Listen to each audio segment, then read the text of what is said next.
Alkisah. Pada zaman dahulu, di tanah Parahyangan, pada sebuah kerajaan yang dipimpin oleh seorang baginda raja yang ditemani oleh seorang ratu yang hanya memiliki seorang putri. Putri tersebut bernama Dayang Sumbi yang terkenal dengan kecantikan dan juga kecerdasannya. Namun, ia juga terkenal dengan sifat manjanya. Di suatu pagi pada saat Dayang Sumbi sedang menenun, ia merasa tak enak badan. Selanjutnya, ia secara tidak sengaja menjatuhkan pintalan benangnya ke lantai berkali-kali. Ya ampun, pintalan benang itu lagi-lagi terjatuh. Apabila ada seseorang yang mengambilkan pintalan yang jatuh itu kepada aku, apabila ia seorang laki-laki, akan dijadikan ia sebagai suamiku. Apabila ia seorang perempuan, akan dijadikan ia sebagai saudariku. Beberapa saat setelah kata-kata perjanjian tersebut diikrarkan, tiba-tiba datanglah seekor anjing yang sakti bernama Tumang. Ini milikmu, Tuan Putri. Kenapa malah anjing ini yang mengambilkan benangku? Artinya, suka tidak suka, aku harus menjadikan anjing ini sebagai suamiku. Selanjutnya, Dayang Sumbi dan seekor anjing yang bernama Tumang hidup berbahagia dalam mahligai rumah tangga. Dalam rumah tangga mereka, Dayang Sumbi dan Tumang dikaruniai seorang anak laki yang gagah dan tampan. Anak tersebut tumbuh dan berkembang layaknya seperti seorang anak laki-laki pada umumnya.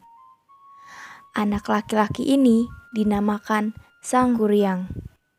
Dalam perjalanan perkembangan pertumbuhan Sangkuriang, keseharian Sangkuriang selalu ditemani oleh Tumang yang selama ini ia ketahui hanyalah seekor anjing biasa yang selalu setia menemaninya, bukanlah sebagai ayah kandungnya.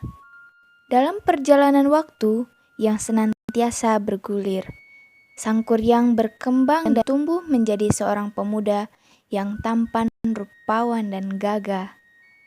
Pada suatu ketika, Dayang Sumbi memanggil putranya Sangkuriang. Sangkuriang, ibu sangat ingin memakan daging kijang. Pergilah sekarang kau ke hutan untuk berburu kijang dan ajaklah Tumang bersama dirimu. Baiklah, ibundaku. Setibanya Sangkuriang di tengah hutan, Di mana aku bisa memperoleh seekor kijang yang besar, aku tidak pulang sebelum membawakan hasil yang memuaskan. Jika aku tidak membawakan hasil, maka dengan sangat terpaksa akan kuhujamkan anak panah ini ke tubuh Tumang sebagai ganti hewan buruan yang tak kunjung kudapatkan. Maaf, aku tidak bisa menemukan kijang. Maka dengan sangat terpaksa akan kubunuh kau. lalu Sangkuriang mengarahkan busurnya ke arah si Tumang. Dan benar saja, ia telah melakukannya. Tumang pun terkena anak panah Sangkuriang, dan tak lama kemudian, si Tumang pun sekarat dan akhirnya mati. Begitu Sangkuriang tiba di rumah, ia langsung menyerahkan daging Tumang kepada ibunya. Ibunda, ini adalah daging kijang yang besar hasil buruanku. Terima kasih anak, kau sangat piawai sekali dalam berburu kijang. Inilah dagingnya sudah matang. Terima kasih, ibunda. Dimakan anakku. Baiklah, ibundaku. Beberapa saat setelah makan selesai, Dayang Sumbi teringat akan si Tumang. Di mana ya si Tumang? Kenapa ia belum pulang juga? Sangkuriang, kemarilah nak. Iya, bunda, ada pegerangan. Kau tahu di mana si Tumang? Kok ia belum pulang juga? Maafkan aku, ibunda, Tumang telah di tanganku daging yang dimakan kemarin, karena daging kijang, daging itu adalah milik Tumang. Dayang Sumbi begitu marah besar mendengar cerita tersebut. Dengan refleks disertai dengan amarah yang memuncak, Dayang Sumbi memukul kepala Sangkuriang dengan benda peralatan dapur yang dipegangnya. Sangkuriang terluka cukup parah bagian kepalanya. Apa kau bilang? Jadi daging yang kau berikan pada ibumu kemarin adalah daging si Tumang? Benar sekali, bunda. Dasar anak tidak tahu diri. Pergilah kamu dari rumah ini. Beberapa tahun berlalu. Sang Kuryang yang telah mengembara ke seluruh negeri dan selanjutnya memutuskan untuk kembali ke rumahnya. Sesampainya di rumah, Sang Kuryang sangat heran melihat banyak perubahan yang terjadi pada kampungnya. Kemudian, ia bertemu kembali dengan ibunya, namun keduanya tidak saling mengenal.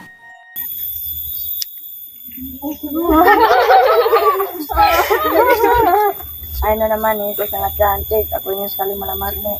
Maukah kau bersunting untuk menjadi istriku? Yang mana nih? Ayo mas, sama aku aja. Baiklah, aku bersedia untuk menjadi istrimu. Ayo. Suatu ketika, Sang Kuryang meminta tolong untuk merapikan ikat kepalanya. Dan Dayang Sumbi pun mengikuti kemauannya. Dayang Sumbi kaget melihat kepala Sang Kuryang terdapat bekas luka yang amat jelas di kepalanya. Dayang Sumbi, bisakah kau menolongku memasangkan ikat ini? Iya boleh.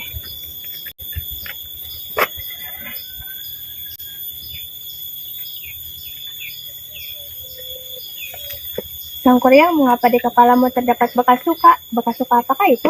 Bekas luka di bagian kepalaku ini, dulu aku pernah dipukul oleh ibuku karena telah membunuh anjing kesayanganku. Ya Tuhan, ternyata Engkau adalah Sang Kuryang anakku. Bagaimana ini? Aku tak mungkin menikahi anakku sendiri. Aku harus mencari cara untuk menggagalkan pernikahan kami. Dayang Sumbi semakin bertambah bimbang. Dayang Sumbi, apakah kamu tahu hari ini aku telah memburu banyak hewan? Sang Kuryang, sebenarnya aku ingin mengatakan hal sesungguhnya bahwa kau adalah putraku, kau adalah anakku, aku yang telah memukulmu ini berbekas seperti ini. Kau bohong, kau hanya tidak mencintaiku, bukan? Makanya kau mengarang cerita yang tidak supaya pernikahan kita gagal. Apa yang aku ceritakan adalah kebenaran. Aku adalah ibumu, nak. Setelah panjang lebar, Dayang Sumbi menjelaskan mengenai dirinya dan putranya, serta anjing bernama Tumang. Namun, Sang Kuryang tetap tak mau mendengarkan dan bersikeras hendak menikahi Dayang Sumbi. Dayang Sumbi berpikir keras untuk menemukan cara agar pernikahannya dengan putranya gagal. Baik, Sang Kuryang, apakah tetap bersikeras ingin memperlukan? Tentu, tekadku sudah bulat. Baiklah, aku bersedia untuk menjadi istrimu dengan beberapa syarat. Apa syarat yang kau ajukan? Aku ingin kau membuat sebuah bendungan dan membuatkanku sebuah perahu untukku. Syarat-syarat tersebut harus bisa kau penuhi sebelum fajar tiba. Baiklah, aku akan menjalankan segala syarat yang kau ajukan. Lalu, Sang Kuryang pun pergi. Kemudian, ia mengarahkan segala kesaktiannya dan memanggil jin-jin untuk membuat bendungan dan perahu untuknya. Cek, kedua, di mana kalian wahai jin-jinku? Hadir bos, itu si Jajang yang sembunyi mulu. Enggak, aku mau ikutin si Ujang. Tidak boleh fitnah, dosa tahu. Enggak, aku mah dituduh-tuduh mulu. Udah, kalian jangan ribut terus. Tuh kan. Kita ini punya project. Project apaan tuh? Punya project ini. Kalau ngomong tuh yang bener bos, ngang mae. Jadi kita ini punya project, kita harus membendung sungai Citarum dan membuat perahu sebelum waktu subuh. Membendung sungai Citarum, perahu, semalam. Diam kalian, pokoknya kita harus ngelakuin yang Dayang Sumbi mau.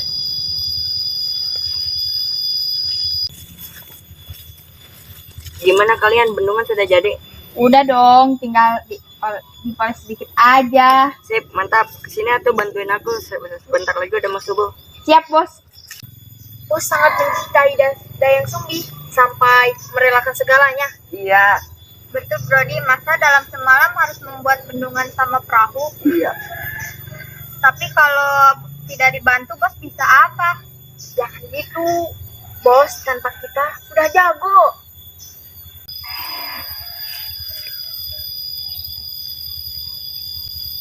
Ketika pekerjaan Sang Kuryang tengah berlangsung, Dayang Sumbi menggunakan tipu muslihat, yakni dengan membangunkan ibu-ibu untuk menumbuk pertanda fajar telah tiba. Guys, gawat. Ada apa? Si Sang Kuryang udah hampir selesai memenuhi syarat yang aku berikan. Gawat, bagaimana ini? Gimana kalau kita membuat suasana menjadi 1.000 hari? Supaya jin-jin yang membantu Sang Kuryang pergi. Boleh. Ayo.